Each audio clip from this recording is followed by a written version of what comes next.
चंदरपुर में मीना नाम की एक रईस औरत रहती थी। मीना को सोने से बहुत मोहब्बत थी। वो हमेशा सोने के जेवर से लदी रहती थी।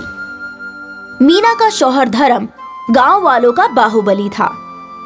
धर्म लोगों को सूद पर कर्ज दिया करता था और जब भी कोई गरीब अपने सोने के जेवर गिरवी रखने आता तो मीना की आंखें चमक जाया करती थी।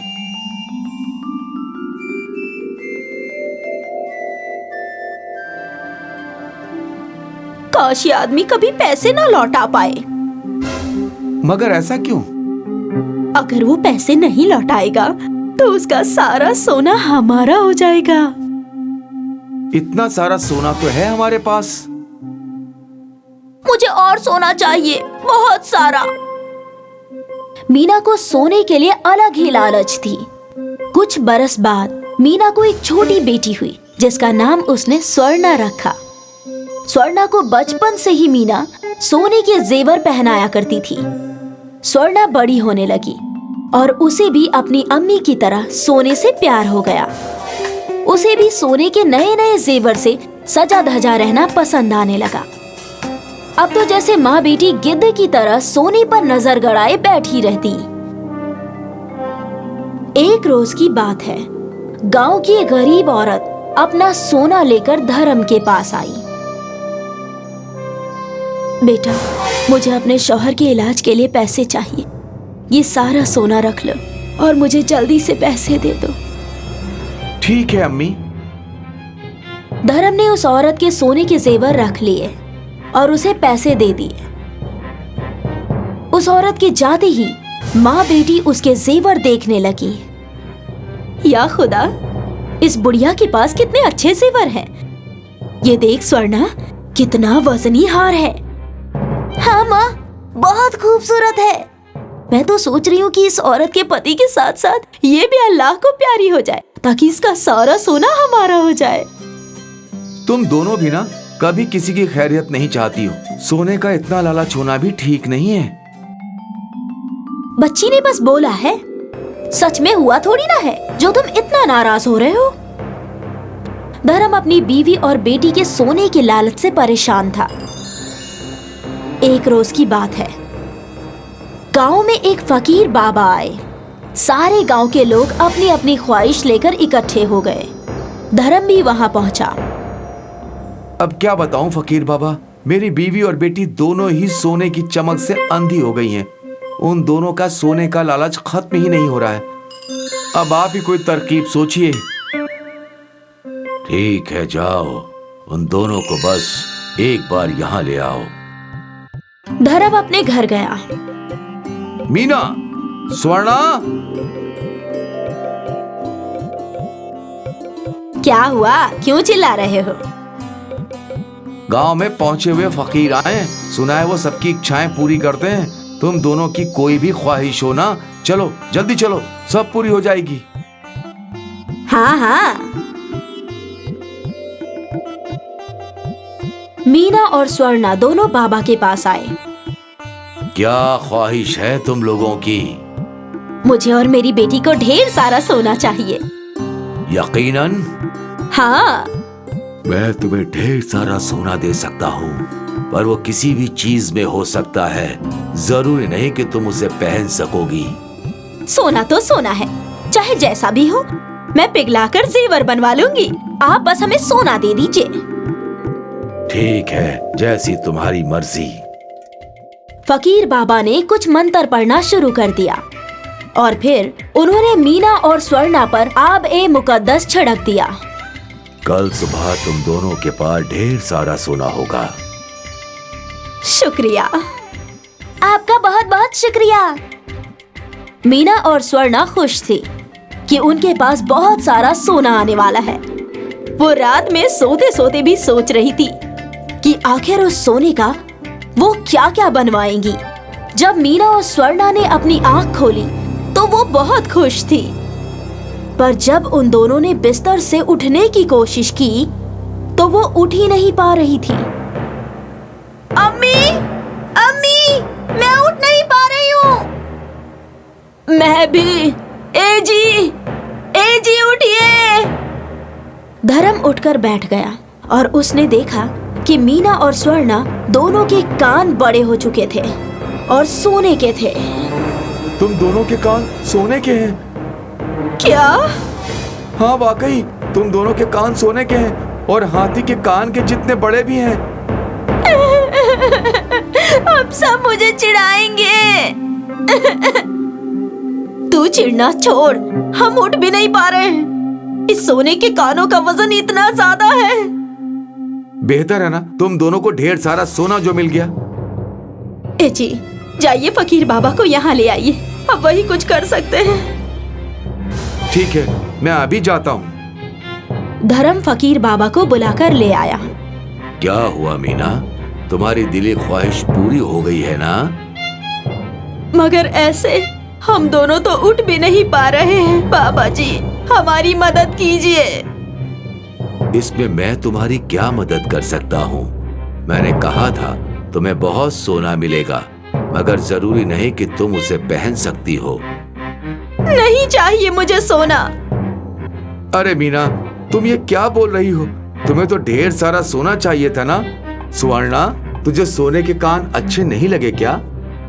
यहाँ हमारी जान जा रही है और तुम मजाक कर रहे हो। बाबा जी, कुछ भी कीजिए और हमें वापस पहले जैसा कर दीजिए। नहीं चाहिए हमें ये सोने के कान, नहीं चाहिए सोना। लेकिन अगर मैं तुम्हें ठीक करूंगा तो तुम्हारा सारा सोना गायब हो जाएगा, तुम्हारे सारे जेवर। अब सोच लो। इस तरह हमेशा बिस्तर पर पड़े रहने से तो वही अच्छा है। जी बाबा जी, हमें ठीक कर दीजिए। ठीक है, ठीक है। फकीर बाबा ने कुछ मंत्र का जाप शुरू किया। एक बार फिर आबे मुकद्दस दोनों पर छिड़क दिया और तुरंत ही उनके कान पहले जैसे हो गए। स्वर्णा और मीना दोनों बहुत ही खुश हुई। वो दोनों फकीर बाबा के पैरों में गिर गई। हम दोनों समझ गए हैं, सोने का लालच नहीं करना चाहिए। अब से हम कभी भी सोने के पीछे नहीं भागेंगे। बहुत अच्छे, हमेशा खुश रहो। फकीर बाबा ने मीना और स्वर्णा को उनका सबक सिखा दिया। अब भी जब वो सोने के कानों के बारे में सोचती हैं, तो वे सहम जाती हैं।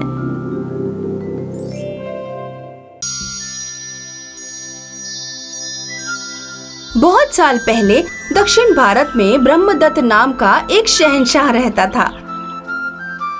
ब्रह्मदत्त एक छोटी सी रियासत का बादशाह था। सालों की दुआओं के बाद बादशाह के घर एक लड़के का जन्म हुआ, जो कोई मामूली लड़का नहीं था।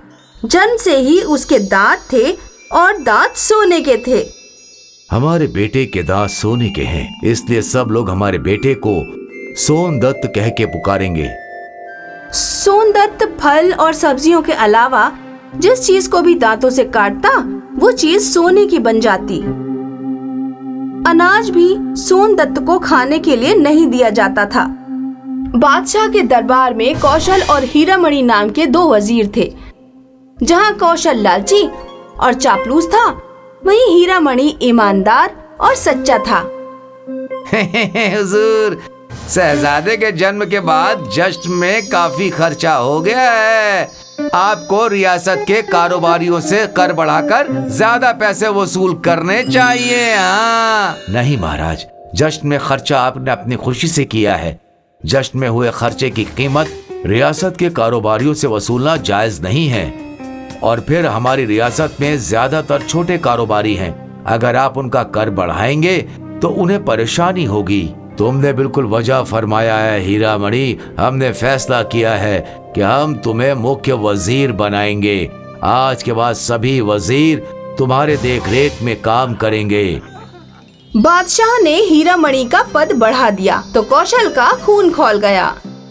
बादशाह को अपने फैसले की कीमत चुकानी होगी। शहजादे सोनदत्त के आसपास कड़ा पहरा लगा रहता था, लेकिन कौशल ने चालाकी से सारे चौकीदारों को हटा दिया।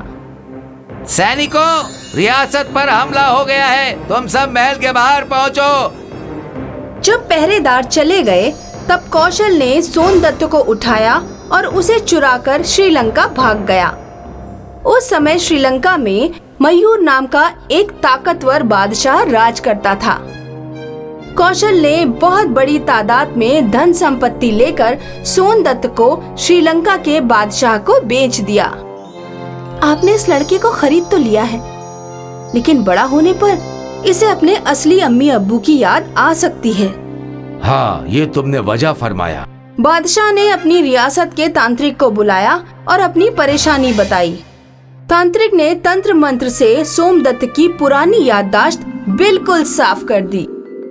बस एक चीज का ख्याल रखना, इस लड़के को कभी मोहब्बत नहीं होनी चाहिए। अगर इसके अंदर मोहब्बत का मामला हुआ तो इसे अपना अतीत याद आ जाएगा। सोनदत्त राजा मयूर के यहाँ बड़ा होने लगा। सोनदत्त को लड़कियों से दूर रखा जाता था ताकि उसे मोहब्बत ना हो। रियासत में किसी को भी सोनदत्त से बात करने की इजाजत नहीं थी। सोनदत्त की तालीम का खास इंतजाम किया गया था। उसके किताबों में कोई मोहब्बत की दास्तान नहीं थी। बादशाह ने सोनदत्त के जादुई दांतों का खूब जमकर इस्तेमाल किया। रोजाना बड़ी बड़ी चीजों को सोनदत्त के दांतों से कटवाया जाता और उन्हें सोने में तब्दील कर दिया जाता। एक रोज सोनदत्त ने बादशाह से कहा, अब्बू जान, मैं महल में रहते रहते ऊब गया हूँ। मैं किसी कुदरती जगह पर रहना चाहता हूँ। तुम्हें कहीं जाने की जरूरत नहीं है बेटा, हम कुदरती जगह का इंतजाम यहीं पर करवा देते हैं। बादशाह ने तुरंत अपने रियासत के सबसे काबिल बागवान को बुलाया और सोनदत्त के लिए एक खास बगीचा तैयार करने का हुक्म दिया।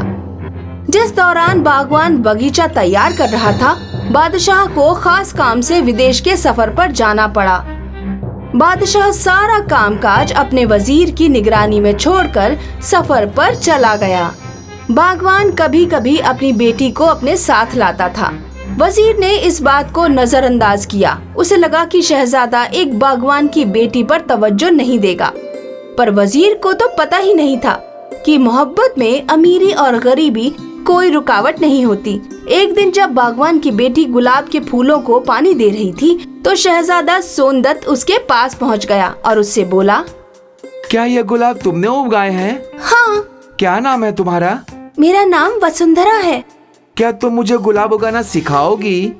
शहजादे ने वसुंधरा से गुलाब उगाना सीखा। उन दोनों के बीच मोहब्बत की शुरुआत होने लगी। बादशाह मयूर जब वापस लौटा तो उसने सोनदत्त को बागवान की बेटी से बात करते हुए देखा। वजीर को बुलाया। ये सब क्या चल रहा है वजीर? मैंने तुमसे कहा था कि शहजादे को लड़कियों से दूर रखना। हुजूर माफ कीजिएगा, वो तो बागवान की बेटी है, शहंशाह को उससे मोहब्बत नहीं हो सकती। तुम निहायत ही मूर्ख हो। मोहब्बत अमीरी गरीबी का फासला नहीं देखता। बादशाह ने तुरंत ही चुपचाप वसुंधरा को शहर से बाहर भिजवा दिया। सोनदत्त रोजाना वसुंधरा का इंतजार करता, लेकिन वो नहीं आई। सोनदत्त जब बागवान से वसुंधरा के बारे में पूछता तो बागवान भी कोई जवाब नहीं देता। वसुंधरा अचानक गायब कैसे हो गई और उसके अब्बू कुछ बोलते क्यों नहीं? एक दिन शहजादे को गुस्सा आ गया।